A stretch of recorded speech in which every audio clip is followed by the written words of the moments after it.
गरीब दर्जी सास की 5 बहू का तिरंगा ड्रेस। सुनिए जी, मेरा दिल बहुत घबरा रहा है, प्लीज आप लोग मत जाइए। हम पांचों भाई फौजी हैं और हमारा तो काम ही है खतरों से लड़ना और अपने देश की सेवा करना। आप सब लोग बिल्कुल भी फिक्र मत करना, हम ये जंग खत्म करके जल्दी आप लोगों के पास लौटेंगे। बेटा, सेजल और श्रुति बहू अभी गर्भवती हैं और उन्हें तुम्हारी जरूरत है। हम जानते हैं कि हमारी पत्नियों को अभी हमारी जरूरत है, लेकिन उससे भी ज्यादा जरूरत हमारे देश को हमारी है। इतना कहकर पांचों भाई फौजी भाई देश की रक्षा करने के लिए अपने सरहद पर चले जाते हैं और दुश्मनों से लड़कर अपने देश की रक्षा करते हैं। पांचों भाई अपने देश को तो बचा लेते हैं, लेकिन अपनी देश की खातिर शहीद हो जाते हैं, जिसके कुछ दिनों बाद पांचों फौजी भाइयों के शहीद शरीर को तिरंगे के अंदर लपेट कर उनके घर पहुंचाया जाता है। क्या हुआ? मेरे बेटों को तुम लोग मेरे बेटों को ऐसे क्यों लेकर आए हो? हटाओ इस तिरंगे को और बाहर निकालो, मेरे बेटों को सांस लेने में दिक्कत हो रही होगी। माँ जी, संभालिए अपने आप को। आपके बेटे और हमारे पति देश के लिए शहीद हो गए, अब वो कभी लौट कर नहीं आएंगे। क्या कहा तूने? तेरा दिमाग तो ठीक है, मेरे बेटों को कुछ नहीं हुआ है और तुम लोग खड़े खड़े मेरी शक्ल क्या देख रहे हो? बाहर निकालो इन्हें।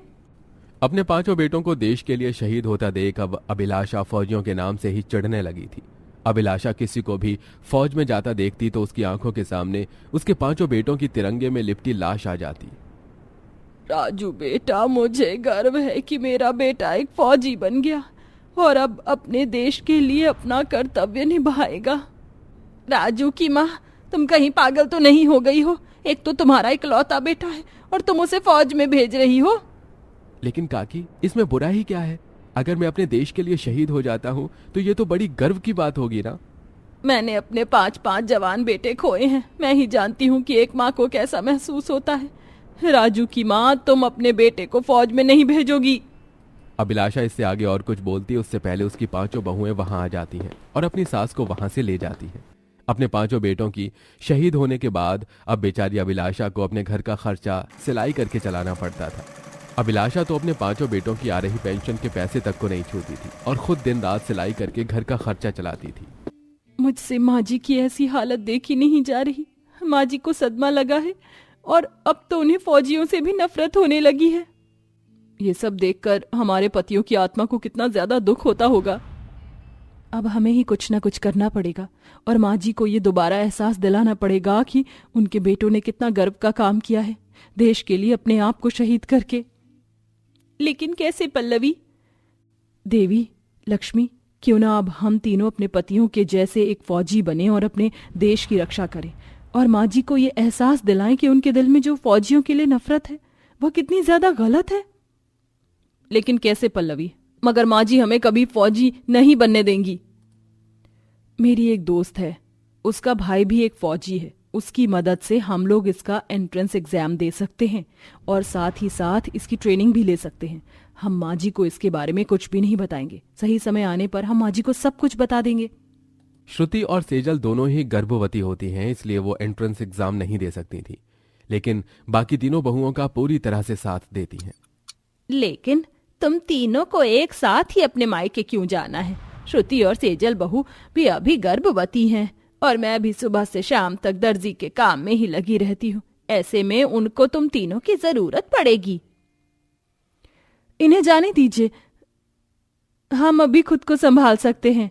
अब हम दोनों के मायके तो यहाँ आसपास है नहीं कि हम भी चले जाएं, लेकिन इनका तो है। ठीक है फिर। तीनों बहुएं मायके की जगह हॉस्टल में जाकर रहकर आर्मी के लिए एंट्रेंस एग्जाम की तैयारी करती हैं। तीनों ही एंट्रेंस एग्जाम को क्लियर कर लेती हैं और अब जान लगाकर ट्रेनिंग लेती हैं। वहीं अभिलाषा को इस बारे में भनक भी नहीं होती। समय बीतता है और अब तीनों बहुएं फौजी बन जाती हैं और अब वो अपने ससुराल लौट आती हैं। हमें तो यकीन ही नहीं हो रहा कि तुम तीनों फौजी बन चुकी हो, लेकिन कितने दुख की बात है ना। इस खुशी को हम ठीक तरह से जाहिर भी नहीं कर सकते। श्रुति, उदास मत हो, एक दिन देखना माँ जी को हमारे फौजी होने पर बहुत गर्व होगा और हम सब मिलकर एक साथ इस खुशी को मनाएंगे। हम फौजी तो बन गई, लेकिन अब हमें माँ जी को यह एहसास दिलाना होगा कि हमारे पतियों ने और उनके बेटे ने देश के लिए शहीद होकर अपने कर्तव्य को पूरा करके कितनी बहादुरी का काम किया है। पांचों बहुएं मिलकर एक प्लान बनाती हैं और अगले दिन होते ही पांचों बहुएं अपनी सास को लेकर बाजार निकल जाती हैं। तुम मुझे ये बाजार क्यों लेकर आ गई? अभी मुझे इतने सारे कपड़े सिलने थे। माँ जी, हम कब से कहीं बाहर गए नहीं। अब ऐसी हालत में हम कहीं ज्यादा दूर तो जा नहीं सकते, कम से कम बाजार तो जा ही सकते हैं ना। वो देखिए, 26 जनवरी आने में अभी 1 हफ्ता है, लेकिन 26 जनवरी की कितनी जोरों शोरों से तैयारी चल रही है। हमारा तिरंगा कितनी ऊंचाई पर लहरा रहा है। हमारा तिरंगा सदा हमेशा ऐसे ही ऊंचा रहे और ऐसे ही शान से लहराए। माँ जी, वहाँ देखिए कितनी प्यारी प्यारी चूड़ियाँ हैं, वो भी तिरंगे के रंग की। माँ जी, मुझे ये वाली चूड़ियाँ दिला दीजिए ना। और माँ जी, ये देखिए यहाँ पर 26 जनवरी के लिए कितना सारा सामान है। हम भी इसमें से कुछ सामान ले लेते हैं और 26 जनवरी को अपने घर में इसे अच्छे से सजाएंगे। तुम पांचों कहीं पागल तो नहीं हो गई हो? तुम्हें पता है ना कि मुझे ये 26 जनवरी, 15 अगस्त, फौजी, इस तिरंगे के रंग से कितनी ज्यादा नफरत है। मुझे ये सब नहीं पसंद। इन्होंने ही मेरे 5 बेटों को मुझसे छीना है।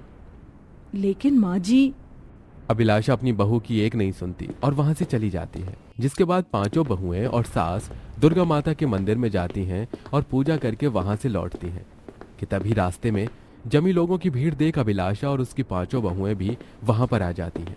वो लोग देखते हैं कि एक आदमी पानी के अंदर डूब रहा है, लेकिन कोई भी उसकी मदद नहीं कर रहा। अरे बहू, वो देखो वो आदमी कैसे डूब रहा है और यहाँ इनमें से कोई भी उसकी मदद नहीं कर रहा है। अरे कोई मदद करो, मेरी मदद करो, अरे बचाओ, मुझे तैरना नहीं आता। सभी लोग इस आदमी के लिए चिंता में डूबे रहते हैं कि तभी न जाने कहां से एक फौजी आता है और उस नदी के अंदर कूदकर उस आदमी को बाहर निकालता है, जिससे आदमी की जान बच जाती है। माँ जी, देखा आपने कैसे उस फौजी ने उस आदमी की जान बचाई? ऐसे होते हैं हमारे देश के फौजी, जो अपना ना सोचते हुए दूसरों के लिए अपनी जान खतरे में डाल देते हैं। हाँ, बस अब बहुत हो गया, चलो घर चलते हैं। इस आदमी और इन फौजी को इन पांचों ने ही भेजा था। ये सब देख अभिलाषा के मन में फौजियों के लिए जो पहले इज्जत थी वो वापस आ जाए। अभिलाषा की बहुएं कभी टीवी पर आर्मी की मूवी लगा देती तो कभी घर में देशभक्ति के गाने। बच्चों, कल मैंने आपको हमारे देश का राष्ट्रीय गान बताया था ना? कौन कौन याद करके आया है?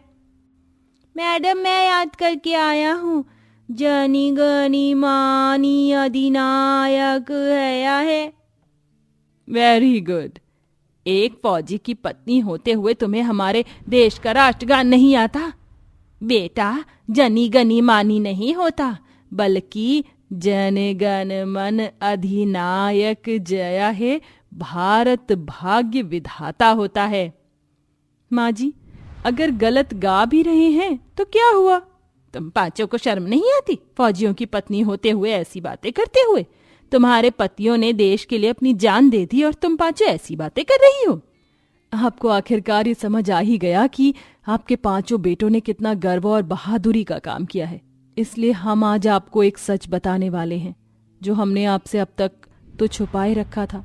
मैं, देवी और लक्ष्मी, हम तीनों अपने मायके नहीं बल्कि फौज की तैयारी के लिए गए हुए थे और अब हम तीनों फौजी बन चुके हैं। क्या? हम आपको यह एहसास दिलाना चाहते थे कि आपके दिल में फौजी के लिए जो भी नफरत पैदा हो गई थी वो खत्म हो जाए और आपके दिल में दोबारा देशभक्ति जागे। अपनी बहू की बात सुन अभिलाषा कुछ नहीं कहती और वहां से चली जाती है। पांचों बहू को यही लगता है कि शायद उनकी ये कोशिश नाकामयाब रही। दिन बीतते हैं और 26 जनवरी का दिन आ जाता है। पांचों बहुएं उदास होकर बैठी होती हैं कि तभी वहां अभिलाषा आती है। ये लो, इसे पहन लो। अभिलाषा की 5 बहुएं जैसे ही अभिलाषा की दी हुई उन साड़ियों को खोलती हैं तो साड़ी को देखते ही हैरान रह जाती हैं, क्योंकि उन साड़ियों पर भारत के तिरंगे के 3 रंग होते हैं। माँ जी, मुझे मेरी 5 बहू पर गर्व है कि उनके दिलों में अपने देश के लिए कितना प्यार है। मेरे अंदर जो भी गलतफहमी थी वो तुम 5 ने दूर कर दी। मैंने जो भी किया बहू, उसके लिए मुझे माफ कर देना। ये 5 तिरंगा साड़ियां मैंने अपने हाथों से तुम 5 के लिए बनाई हैं। आज 26 जनवरी है, आज तुम 5 यही साड़ी पहनना। 5 बहुएं काफी खुश होती हैं और उन साड़ियों को पहन लेती हैं। जिसके बाद 5 बहुएं और सास जाकर अपने आंगन में तिरंगे को बड़ी शान से लहराती हैं और तिरंगे के सामने सल्यूट करती हैं। भारत माता की जय, जय हिंद। जिसके बाद अब अभिलाषा की तीनों बहुएं फौजी बनकर देश की सरहद पर जाती हैं और देश की रक्षा करती हैं।